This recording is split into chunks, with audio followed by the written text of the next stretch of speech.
Hey everybody who is watching this video. Today I'm going to be reading And Tango Makes Three. The genre of this book that was listed is fiction, and usually fiction means it was made up.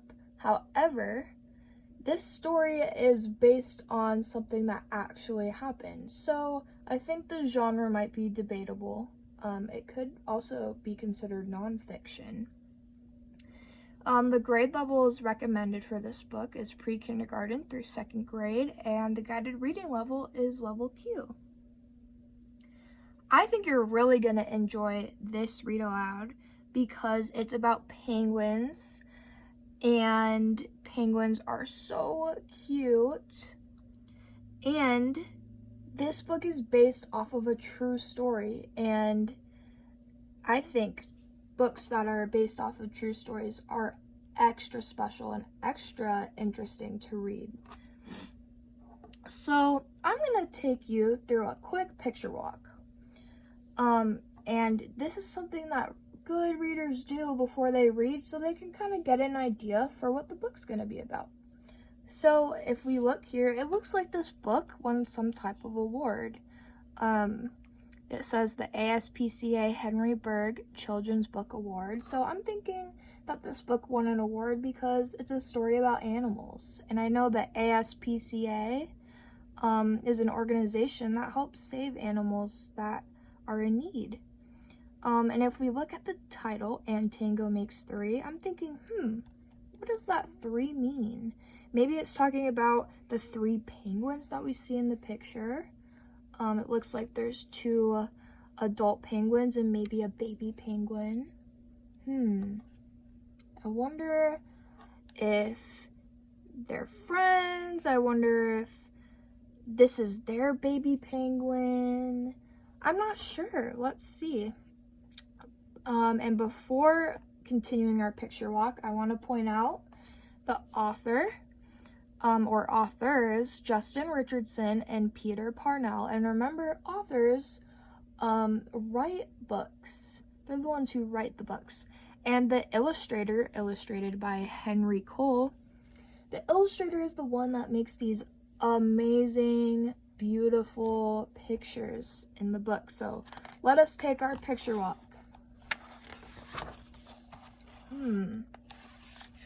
That looks a lot like a zoo. So I'm guessing maybe this is gonna be a zoo. And I know that this might be a zoo because if you look in the pictures, it might be hard to see. It looks like there's some seals on rocks. Wonder what that's all about. Alright. My eyes are going to this picture right here. This is a big city. I'm not really sure what this city is yet. Maybe the book will tell us, but I'm guessing that this story might be taking place in a big city. So I guess we will see. I'm really thinking that the story will be in a zoo.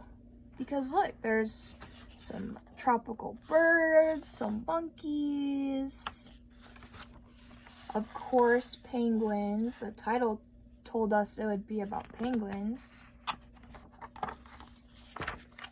I'm just gonna flip through a little quicker.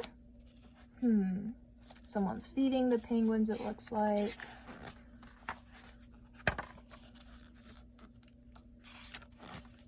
I see some baby penguins. Wonder what that's about.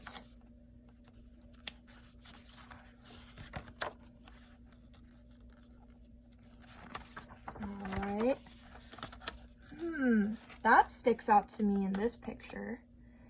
I wonder if it's a rock like these, or maybe it's something else, like an egg. And I see a lot of pictures with these 2 penguins, so I'm guessing the story's going to focus on those 2 penguins. There is an egg. And it looks like a baby penguin is being born. I wonder if this baby penguin belongs to these two penguins, the adult penguins. And it looks like a bunch of people are visiting the zoo or wherever these penguins are. And that's the last pages of this book. So before I start reading, I want you to be thinking about what is the author's purpose? What did the author want us to know or learn after reading this story? So be thinking about that while I am reading. All right, here we go. And Tango Makes Three by Justin Richardson and Peter Parnell, illustrated by Henry Cole.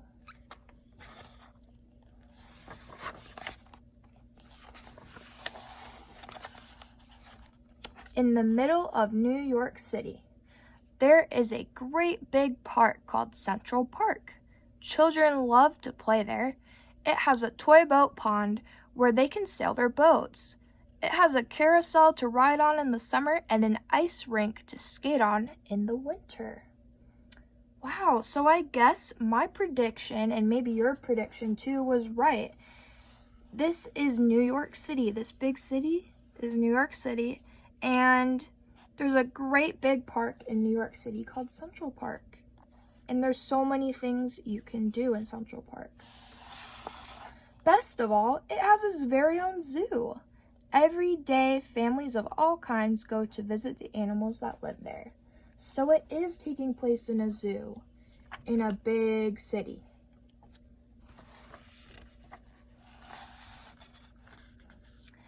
But children and their parents aren't the only families at the zoo. The animals make families of their own.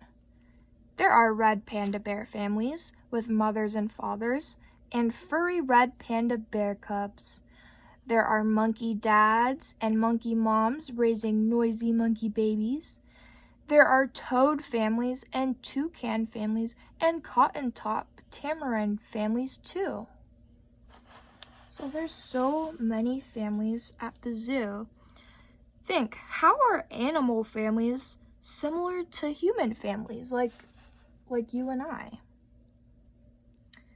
I think animal families are like our families because they can have baby animals, and human families have babies. And in every family, animal families and human families like you and I, there are different family members.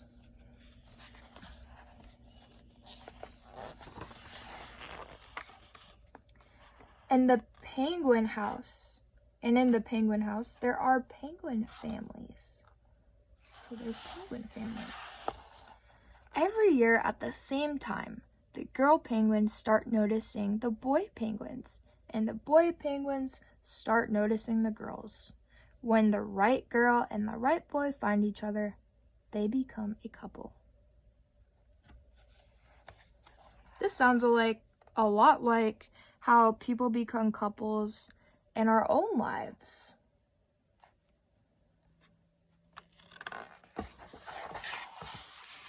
Two penguins in the penguin house were a little bit different. One was named Roy, and the other was named Silo. Roy and Silo were both boys, but they did everything together.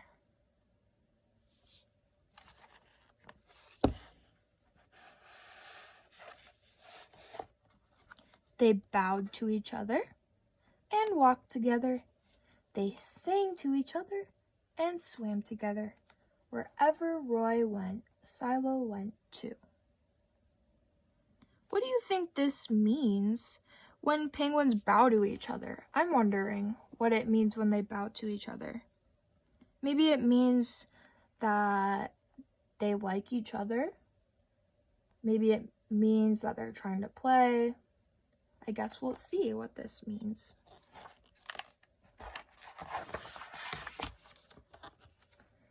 They didn't spend much time with the girl penguins, and the girl penguins didn't spend much time with them. Instead, Roy and Silo wound their necks around each other. Their keeper, Mr. Gramsci, noticed the two penguins and thought to himself, they must be in love. How do you think the zookeeper knows Roy and Silo are in love? I'm thinking that maybe it's because they wound their necks together or around each other, and to me, that looks like they might love each other. Kind of like how we hug each other to show that we care about one another. Roy and Silo watched how the other penguins made a home, so they built a nest of stones for themselves. Every night, Roy and Silo slept there together, just like the other penguin couples. Think about your own family. Maybe your parents or your grandparents or aunts and uncles, maybe they got a home together because they were in love, and this probably happened before you were born.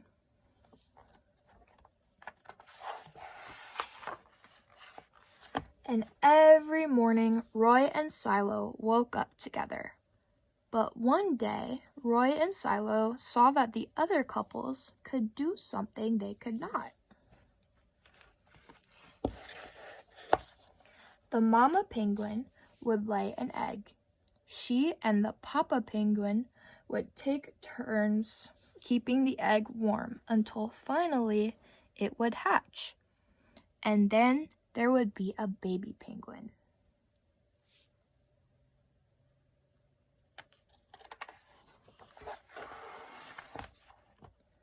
Roy and Silo had no egg to sit on and keep warm. They had no baby chick to feed and cuddle and love. Their nest was nice, but it was a little empty. What emotions do you think Roy and Silo felt when they saw all the other penguin couples with baby penguins? I think they probably felt sad because all the other penguin couples could have baby penguins, but they couldn't. And so their nest was empty. One day, Roy found something that looked like what the other penguins were hatching, and he brought it to their nest. It was only a rock, but Silo carefully sat on it and sat.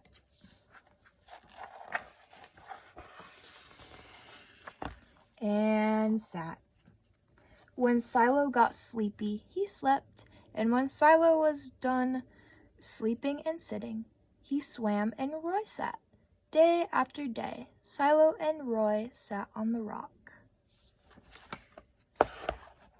But nothing happened.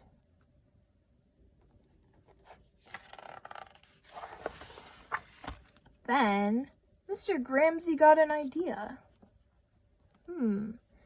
That's how I look when I get an idea. Is that how you look when you think of something or have a great idea?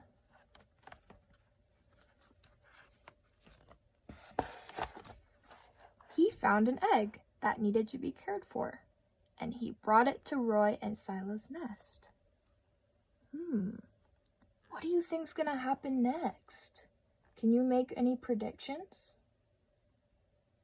I wonder what Silo and Roy are gonna do with this egg in their nest.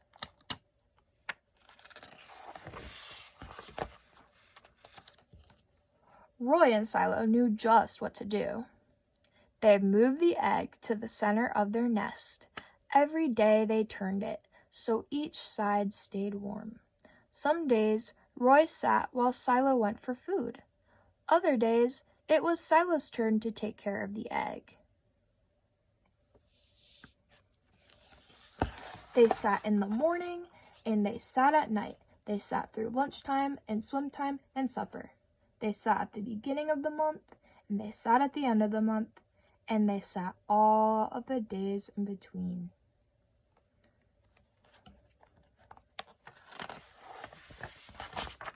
Until one day, they heard a sound coming from inside their egg. Peep, peep, peep, peep. It said, Roy and Silo called back. Squawk, squawk. Peep, peep, answered the egg. Suddenly, a tiny hole appeared in the egg's shell. And then, crack! Out came their very own baby. She had fuzzy white feathers and a funny black beak. Now Roy and Silo were fathers. We'll call her Tango, Mr. Gramsci decided, because it takes two to make a tango. Wow, so they had their very own penguin baby, just like all the other penguin couples. Roy and Silo taught Tango how to sing for them when she was hungry. They fed her food from their beaks. They snuggled her in their nest at night. Tango was the very first penguin in the zoo to have two daddies. Wow, that's amazing. Instead of having a mom and dad, Tango has two dads. And they can take care of her just like all of the other penguin couples.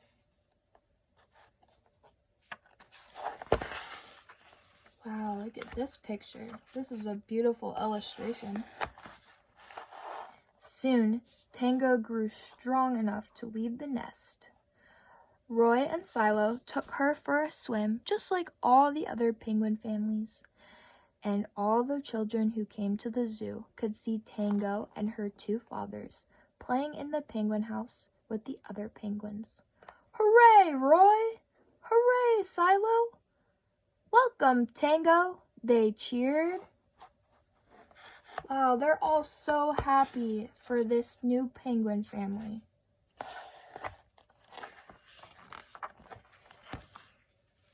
Aww. At night, the three penguins returned to their nest. There they snuggled together, and like all the other penguins in the penguin house, and all the other animals in the zoo, and all the families in the big city around them, they went to sleep.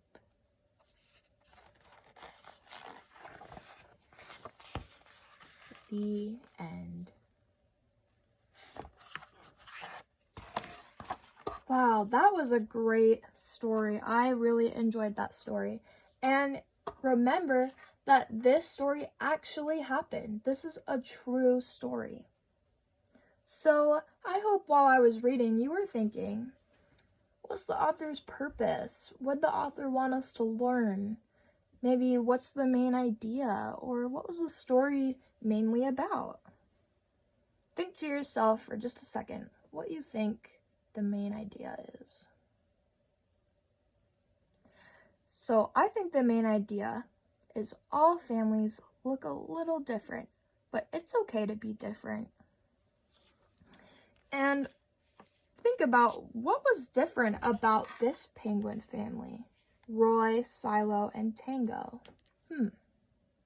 Well, I remember that in the story, let's go to the end, because we can see Roy and Silo have their own baby. And they're a little different because they're two boys.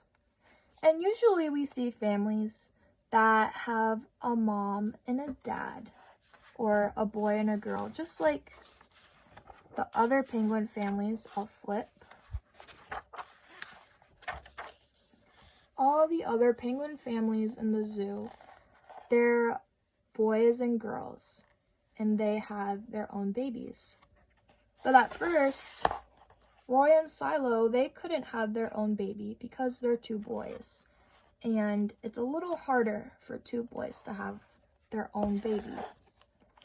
But remember, the zookeeper had an idea because he knew that Roy and Silo wanted their own baby just like all the other penguin couples. So he gave them an egg that needed to be cared for. And that's how Roy and Silo had their own baby, Tango.